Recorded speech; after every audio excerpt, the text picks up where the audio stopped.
В США вступил в силу подписанный Дональдом Трампом уйгурский законопроект, предусматривающий санкции против китайских чиновников. Ответ Коммунистической партии Китая последовал незамедлительно.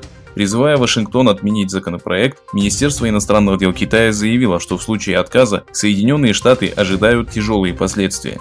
Китайские СМИ забили тревогу в связи с принятием данного закона. По всем новостным каналам показали представителей Коммунистической партии, которые заявили, что США в очередной раз вмешались во внутреннюю политику страны в отношении уйгурского региона и призвали Трампа отказаться от уйгурского законопроекта.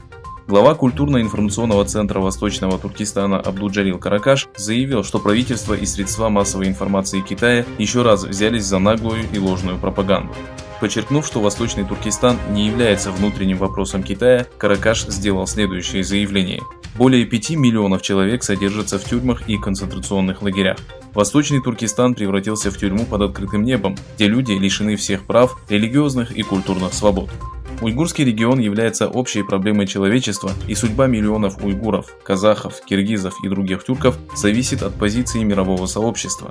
Коварная и деспотичная политика Коммунистической партии в отношении тюрков не должна оставаться безнаказанной. Выразив признательность США за принятие уйгурского законопроекта, Каракаш обратился к тюркскому и исламскому миру следующими словами. Несмотря на то, что в уйгурском регионе живут тюрки-мусульмане, тюркский и исламский мир молчаливо наблюдает за уничтожением целой нации и ее многовековой культуры.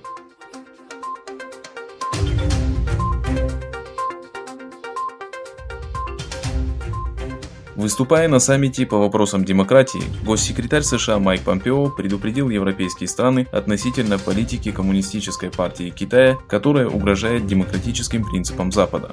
Подчеркнув, что китайское правительство принудило другие страны выбирать между США и Китаем, Помпео обратился к странам Европы со следующими словами. Демократические страны, которые тесно сотрудничают с авторитарными режимами, не заслуживают того, чтобы носить этот титул. Я надеюсь получить от европейских стран как можно больше объяснений по китайскому вопросу.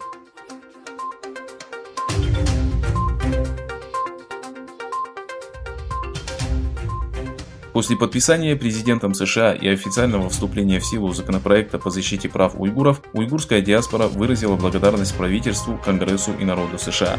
В знак признательности за принятие данного закона сотни уйгуров собрались у Белого дома. Кроме этого, азербайджанцы обратились к тюркскому миру с призывом оказать поддержку уйгурам и другим тюркам.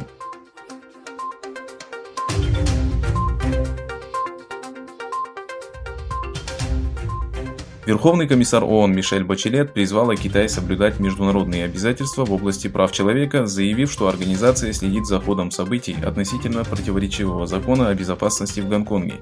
В письменном заявлении Бачелет затронула закон о национальной безопасности Гонконга, который Коммунистическая партия Китая собирается принять для усиления борьбы с антиправительственными группами.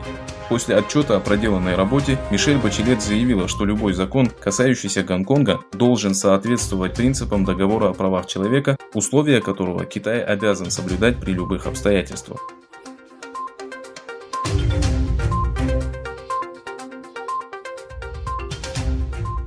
По данным Всемирной организации здравоохранения, 19 июня число ежедневных случаев заражения коронавирусом достигло самого высокого уровня.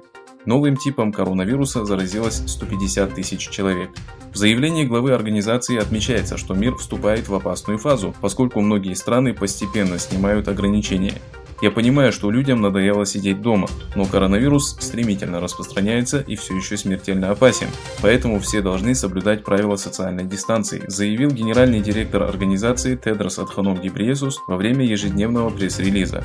Несмотря на то, что эпидемия больше всего поразила Америку, Гебрейесус отметил, что число новых случаев в Южной Азии и на Ближнем Востоке значительно возросло.